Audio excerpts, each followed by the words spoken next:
একটা সময় একটা ডিমবাজি খাওয়ার জন্য আমার স্বামীকে অনেক কথা শুনতে হয়েছিল আমার কিছু মানুষের আপন মানুষের কাছ থেকে। সময়টা ছিল 2019 সালের মে মাসের কোনো এক রোজার ঈদে। যাই হোক, ঈদের দিন সকালবেলা আমার স্বামী নামাজ পড়তে যাবে।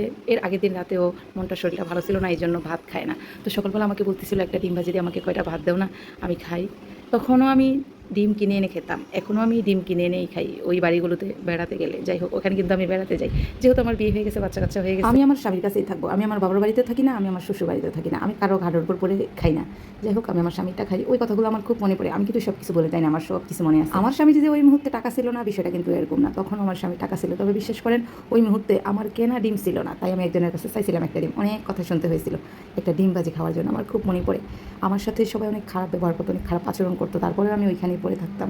আপন মানুষগুলো আপন মনে করে। বিশ্বাস করেন ওই প্রতিটা মুহূর্ত যখন আমার মনে পড়ে, তখন আমার বুকটা কেঁপে ওঠে। কী সময় আমি পার করছি, আমি 18-19 সালগুলো আমি খুব খারাপ সময় পার করছি, বিশ্বাস করেন।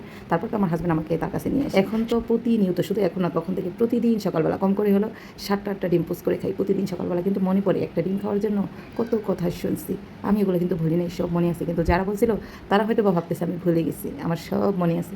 আমি কাউকে এগুলো বলে মনে কষ্ট দিতে চাই না। কাউকে যদি অতীতের কথা মনে করে কষ্ট দেওয়া যেত, তাহলে আমি সারা জীবন অতীতের কথাগুলি বারবার মনে করিয়ে দিতাম, কিন্তু আমি এগুলো মনে করাতে চাই না। একটা সময় আমার বাবার কাজ ছিল না, আমার বাবা সবসময় কাজ করতে পারতো না, অসুস্থ হয়ে যেত। কিন্তু আমি বাড়িতে যাওয়ার সময় মনেও আমার আপন মানুষের কাছ থেকে শুনতে হয়েছে, তুই যে এখন বাড়িতে যাইতেছো, বাবার তো কাজ নেই, খাওয়াইবো কে, বাড়িতে কেন যাইতেছে, এখন বাড়িতে না গেলে কি হইতো না। আমার ওই কথাগুলো মনে পড়ে, বুকটা কেঁপে ওঠে। আমি যে ওইখানে গিয়ে মাসের মাস পরে থাকতাম, বিষয়টা এরকম না। 1 সপ্তাহ 10 দিন, হাইস্ট গেলে 12 দিন থাকতাম। অনেক কিছুই নিজে কেনাকাটা করে খেতাম, কিন্তু কারোর কাছে বলতাম না, কারণ মানুষ তো সব কিছু চোখে দেখে। তারপরে অনেকের মুখ বেগানি, চোখ বেগানি, মুখের কি অবস্থা সব সহ্য করে। কিন্তু মানুষ কি অদ্ভুত, সে অন্যের সাথে কি ব্যবহার করছে এগুলো ভুলে যায়।